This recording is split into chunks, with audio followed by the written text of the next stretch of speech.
நீங்கள் செலவிடும் இந்த ஒரு நிமிட காணொளி பெற்றோர்களை தங்கள் பிள்ளைகளின் எதிர்காலத்தை பற்றி யோசிக்க தூண்டும்படி. நீங்கள் உங்கள் பிள்ளைகளுக்கு எதை சேர்த்து வைக்கிறீர்கள்? பணமா, பொருளா? இவை இரண்டும் அவர்களால் பெற்றுக்கொள்ள முடியும். ஆனால் நீரை நம்மால் உருவாக்க முடியாது. உருவாக்க முடியாத நீரை நாம் எவ்வாறு பயன்படுத்துகிறோம் என்றாவது யோசித்தது உண்டா?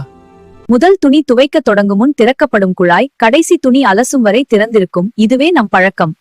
இப்படி வீடுகளில், தெருக்களில், தொழிற்சாலைகளில் வீணாகும் நீரை பற்றி நீங்கள் சிந்தித்ததுண்டா?